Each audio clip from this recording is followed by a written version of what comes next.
Here are the answers to your June form time numeracy challenge.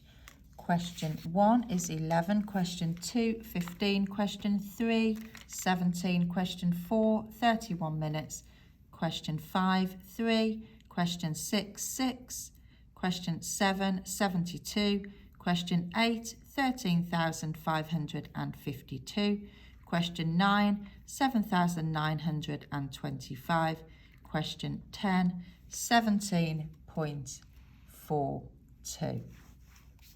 Okay, moving on to part 2. Question 1, 72, question 2, 7, question 3, 20, question 4, 9, question 5, 6, question 6, 9, question 7, 8, question 8, 26 over 1,000 or 13 over 500, question 9, 90.73, and question 10 is 10.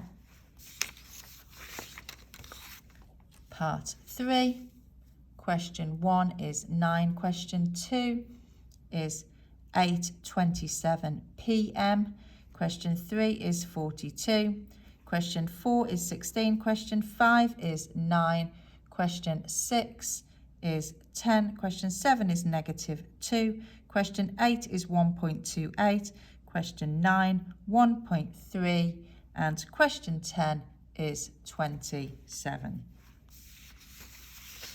Moving on to part 4. There's a couple of different ways we can look at this. Firstly, we can look at it algebraically. If we say the pupil is X, if we give 3 sheets to every pupil, that's 3 lots of X, and Mrs. Spelling is going to have 31 sheets left over. However, if she had given 4 sheets to each pupil, so 4 sheets to the same number of pupils, so I'm going to use X again, she's going to have 8 sheets left over. We can use our balancing method to subtract 3x from both sides. That means that on the left-hand side I have 31 and on the right-hand side I have x plus 8. Then if I subtract 8 from both sides, I'm going to find out that x, which is the number of pupils, is 23. I'm not finished yet. I want to know how many sheets of paper there are. So if I substitute x back into one of these, it doesn't matter which one. I'm going to choose this one. 4x plus 8 equals 4 lots of 23. We're substituting in the 23 plus 8. That is going to give me 100.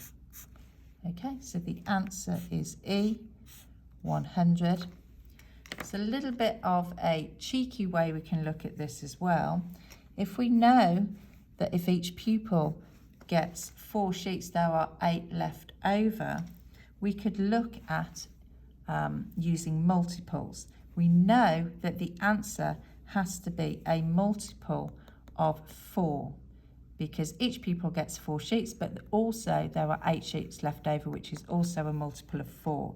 So I could write this out as if there was 1 pupil, there would be 4 sheets plus 8 left over. That gives me 12. Yeah, if there were 2 students, 2 pupils, I'd have 8 plus 8, which gives me 16. And as I carry on up, you will see that actually what I'm writing out is the 4 times table. So then I can check my 5 possible answers and I can see that only one of them is exactly divisible by 4. Only E is in the 4 times table. Okay, part 5.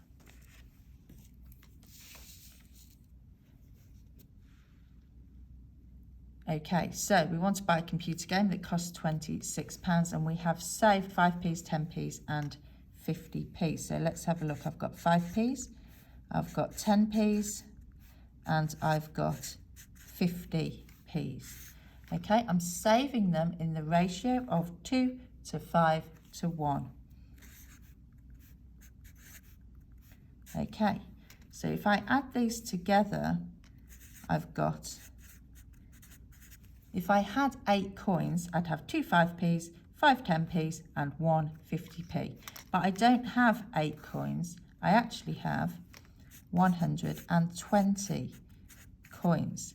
So to get from 8 coins to 120 coins, I need to multiply by 15. So I need to do the same to all of these here in my ratio. So I'm now going to have 30 5p coins, I'm going to have 75 10p coins, and I'm going to have 15 50p coins. So now I need to work out the value of these coins. So if I've got 35p coins, I've got 30 times 5p.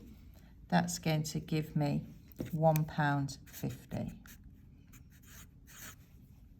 Okay, if I've got 75 10p's, that's going to give me £7.50.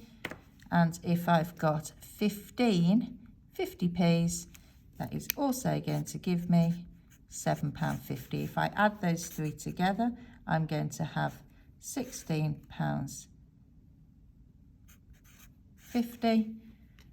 My game is costing £26, so I need to do £26, subtract £16.50.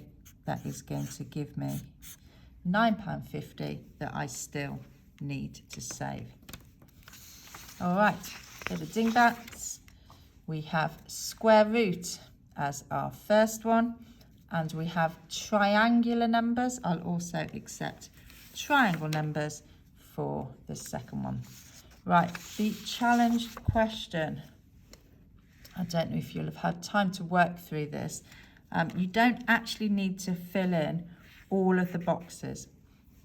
There are many different ways we can do it, but we only need to fill in enough boxes so we can work out what X is. So if we start by looking at this box here, okay, it can't be 1, it can't be 2, it can't be 3, okay, it can't be 4, it can be 5, but it can't be 6. So it has to be 5.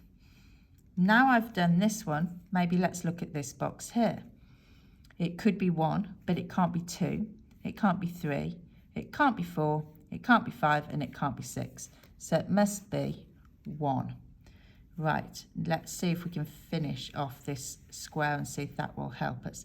Let's look at this one next. It can't be 1 or 2 or 3 or 4 or 5. It must be 6.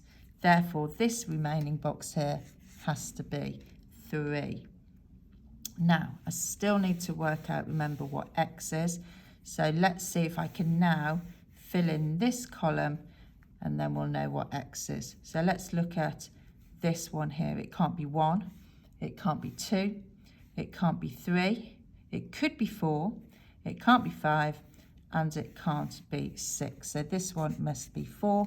So now when I look at this column, I can see that 1, 2 is not there, 3, 4, 5, 6, X must be 2.